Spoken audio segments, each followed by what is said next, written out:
(1980년대) 초반 신사동 주민들은 자신들만의 세련된 특별한 거리를 만들고 싶었습니다. 그렇게 주민들이 직접 심은 140여 그루의 은행나무는 가로수길이라는 아름다운 이름을 낳았고, 점차 작은 카페나 독특한 편집샵이 모이며 감성적인 거리로 주목받기 시작했습니다. 신사동 가로수길에 우리나라의 첫 애플 스토어가 열렸습니다. 국내에서 처음으로 문을 연 애플 스토어에 소비자들이 대거 몰려 장사진을 이뤘습니다. 애플 스토어가 입점하면서 가로수길의 인지도는 급상승했고 유명 브랜드들이 들어서기 시작했습니다.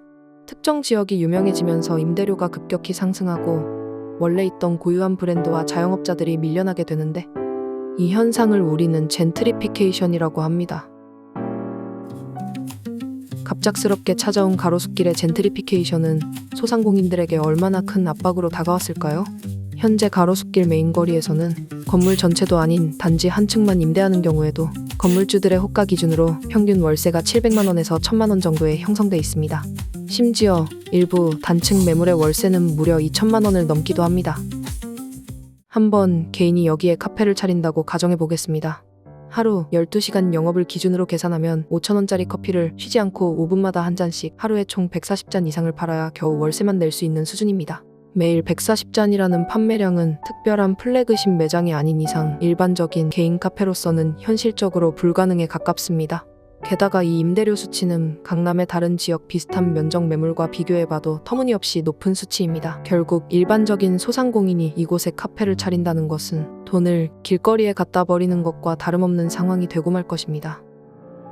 엎친 데 덮친 격으로 사드 보복과 코로나 사태까지 겹치며 외국인 방문객마저 급감한 가로수길은 2024년 4분기 기준 공실률이 41.2%라는 심각한 수준에 이르렀습니다. 지난 10년간 가로수길에서 같은 자리를 지켜온 매장은 이제 극소수에 불과합니다. 그나마 인지도가 높은 일부 브랜드 매장들조차 기존보다 매장 규모를 축소하고 유동 인구가 상대적으로 많은 가로수길의 일부 구간이나 세로수길 같은 인접 골목으로 위치를 옮겨갔습니다. 한때 개성 있는 감성으로 신세대들의 인기를 끌던 압구정 로데오도 점점 의류나 화장품 등 특색 없는 고급 브랜드 매장들로 채워지면서 소비자들에게 외면받았습니다.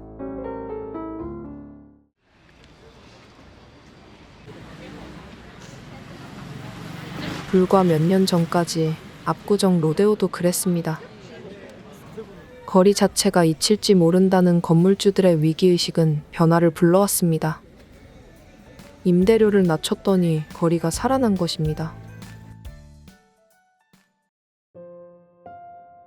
물론 이전부터 임대료가 오르는 분위기는 있었지만 애플 스토어가 들어선 이후 상권의 생태계가 본격적으로 무너지기 시작한 가로수길의 문제는 시간이 지날수록 더 복잡해졌습니다. 이제는 개인의 욕심뿐 아니라 높은 투자 비용과 금융적 부담 같은 현실적인 문제들까지 함께 얽혀있는 상황입니다. 압구정은 오랜 기간 동안 건물을 소유한 사람들이 많아 상대적으로 금융 부담이 적었다고 평가되는 반면, 가로수길은 최근 몇 년 사이 높은 가격으로 건물을 사들인 투자자들이 있어 금융권의 대출 압박을 더 크게 받을 수밖에 없었던 것입니다.